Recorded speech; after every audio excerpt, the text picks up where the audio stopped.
اكوايد بليس داي 1. اولا انا ما شفتش الجزء الثاني بتاع الاحداث القديمه. فيلم اكواد ابليس الاولاني انا شفته، كان من الافلام الجيده جدا الواحد يتفرج عليها، لكن انا ما شفتش الثاني، فبالتالي مش هقدر اكلمك على التتابع. ولكن فكره الفيلم هنا ذكيه جدا، ان هو اعتمد ان انا عايز اشرح لك بدايه الاحداث نفسها ظهرت ازاي.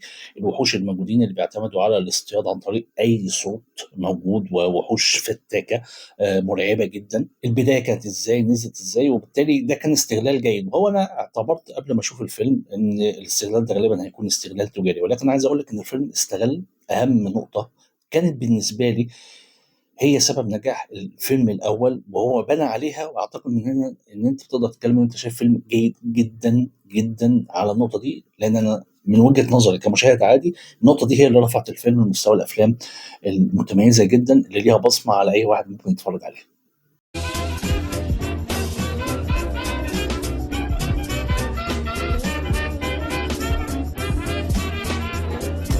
السلام عليكم. فيديو جديد من فخر فيلم عن فيلم كوايت بليس داي 1، احد الافلام برضو اللي كانت متميزه جدا وليها المفروض استقبال عالي في سنه 2024. طبعا الفيلم استغلال النجاح الكبير اللي شهده فيلم كوايت بليس الجزء الاول، وبالتاكيد الجزء الثاني اللي انا ما شفتوش بصراحه، فبالتالي مش هقدر ابني عليه كلام كتير.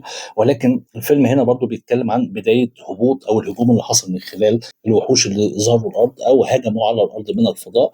الوحوش العنيفه جدا الفتاكه اللي حساسيتها للصوت عاليه جدا، وتعتبر بالاساس معدومه البصر، ولكن حساسيتها الصوتيه عاليه جدا. ومن هنا بيلجا البشر الى فكره الصمت التام، ودي حاجه بصراحه جميله جدا يعني. آه ولكن على اساسها بيبتدي يظهر معانا محاولات البشر البقاء على قيد الحياه. قصه الفيلم هنا بتصاغ عن طريق بطلتنا اللي بتقوم بدورها لوبيتا نيونجو، احد الحائزات على الاوسكار، الممثله السمراء الجميله اللي بتقوم بدور مريضه للسرطان، يمكن في مراحلها الاخيره، اللي بتعيش في بيت للعنايه مع مجموعه من مرضى السرطان. وهي طبعا هنا في حاله صحيه متدهوره وحاله نفسيه شديده التحطم.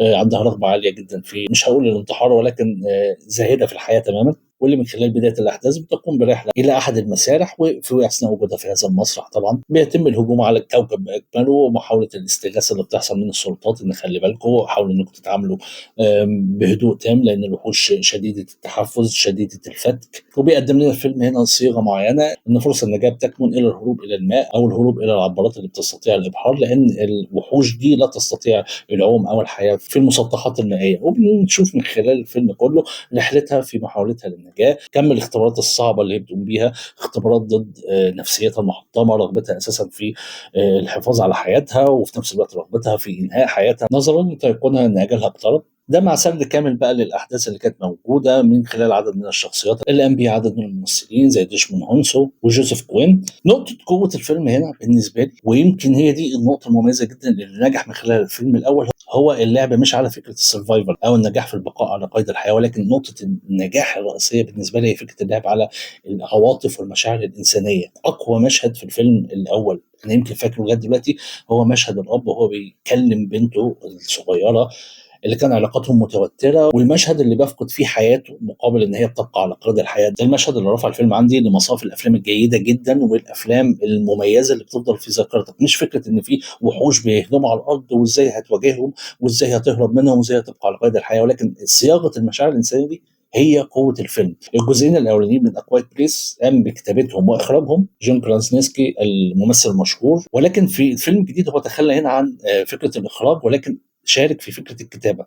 والفيلم لم يفقد تماما اي جزء من فكره التلاعب او من فكره استغلال المشاهد اللي بتعتمد على العواطف الانسانيه البحته، اللي تم تكثيفها وتم دمجها في كافه الاحداث بتاع الفيلم، سواء الاحداث بتاع الاكشن او محاولات النجاه او محاولات الهروب المستمره. كل الحاجات دي كلها مع الصياغه اللي بتعتمد على فكره بين كل العواطف البشريه، من خوف، من قلق، من رعب، من رغبه في البقاء، من حاله البانيك اللي ممكن تيجي لحظه الكوارث الكبرى. كل الكلام ده كله هو اللي نقل الفيلم لمستوى تاني، مستوى جيد جدا.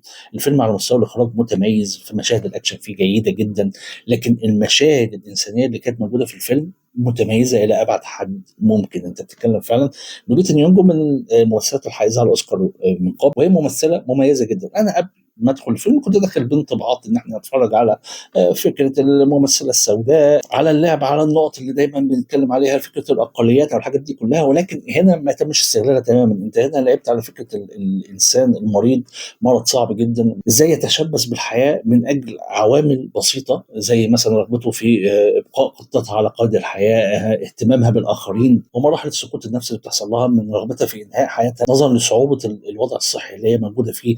بعض المشاهد زي علاقتها وتذكرها دايما بطفولتها وعلاقتها بوالدها، وفكره مستديمه عندها اللي هي طول الاحداث عم بتتفرج عليها وبتعتبرها التفاهه دي، ان هي مصممه تروح تاكل بيتزا، ولكن بتكتشف فكره مطعم البيتزا دي وازاي هي كانت مؤثره في الماضي بتاعها. العوامل البسيطه دي، علاقتها مع الرفيق اللي لقيته اللي هو إيريك اللي قام بدور جوزيف كوين، وكان دور جيد جدا رغم ان هو ظهر في منتصف الفيلم تقريبا، لدرجه ان انا استغربت انه موجود على الافيش ولغايه دلوقتي ما ظهرش، ولكن ظهر في دور شخصيه المفروض انجليزيه بتدرس في امريكا في الوقت ده، ولكن شخصيه مميزه جدا. ليه؟ لان ما فيهاش اي علامات البطوله اللي انت متوقعها، ولكن شخصيه ضعيفه خائفه دايما متوتره، عنده حاله من الخوف ورغبه في الاتصال بالاخر، نظرا لان هو بيعيش حاله من حالات الفزع اللي بتحصل لما بيحصل اي هجوم. شخصيه مميزه جدا بتعتبرها اضافه برضو لرصيد العواطف الانسانيه اللي بيلعب عليها الفيلم، واللي بيتعامل معاها بصوره متميزه جدا. كل الحاجات دي وانت بتتفرج عليها الصياغه بتاعتها ما فيهاش ملل، ما فيهاش دراما عاليه، ولكن حاطط دايما تاتش البقاء على قيد الحياه، التهديد المستمر اللي بتمثله الوحوش اللي موجوده، الحاجات دي كلها وهي معموله متضفره معاك بحيث انك بتتفرج على مش عايز اقول ملحمه انسانيه، ولكن عمل انساني درامي بيتكلم عن البشر في لحظاتهم الضعيفه بيبقوا عاملين ازاي، البشر وهم بيحاولوا يساعدوا بعض، البشر وهم خايفين، لما يبقى الخوف مسيطر عليك في كل وقت، خوف حتى ان انت تتكلم، ان انت تهمس، ان انت يبقى في صوت جنبك لان عارف ان ده معناه نهايتك او نهايه الناس اللي انت بتحبهم. كل الحاجات دي هي بالنسبه لي انا بقولها دايما هي دي قوه فكره فيلم كوايت بليس، وده اللي يمكن نقله مش عايز اتعامل معاه ان هو فيلم من افلام الالينز او من افلام الاكشن الفضائيه او من افلام الرعب. لا، الفيلم هنا فيلم انساني بالمقام الاول، فيلم قائم على العلاقات الانسانيه، قدره الانسان على مواجهه مخاوفه، وفي نفس الوقت ايه الثمن اللي هو عنده استعداد يدفعه عشان يحافظ على احبائه، ايه الثمن اللي انت مستعد انك تدفعه عشان تحافظ على عيلتك. الحاجات دي كلها متقدمه على الشاشه باسلوب ذكي، عاطفي، انساني، ممتع. فده يعتبر من الافلام اللي انا كنت داخلها بتوقعات معينه، ولكن الفيلم عدى توقعاتي لان الفيلم بالنسبه لي جيد لحد كبير جدا.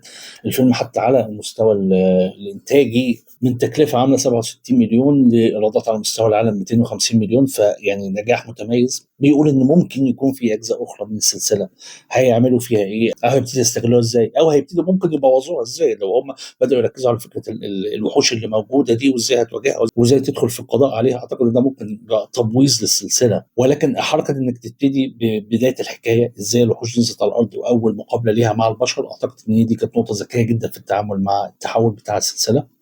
الفيلم من الافلام الممتعه جدا اللي انا بعتبرها افلام انسانيه جدا، بتتعامل بالاساس على فكره العواطف الانسانيه، وهي دي قوتها بالنسبه لي زي ما انا بقول دايما، وده اللي نقلها لمنطقه متميزه جدا في افلام، مش عايز اقول برضو لو الرعب او الاكشن، ولكن نقول في افلام البقاء على قيد الحياه، احد الافلام المميزه جدا في 2024، ومن الافلام اللي فعلا ينصح بمشاهدتها لاي واحد عاشق للنوعيه دي من الافلام او بيقدر فكره الافلام اللي بتحتوي على تمثيل جيد، على مشاهد جيده، على حتى تصوير لفكره الوحوش بصوره الجرافيك بصوره مرعبه جدا. وفي النهايه برضو الحكم ليكم وتمنياتي لكم مشاهده ممتعه. اشوفكم تاني في فيديو قريب، وسلام.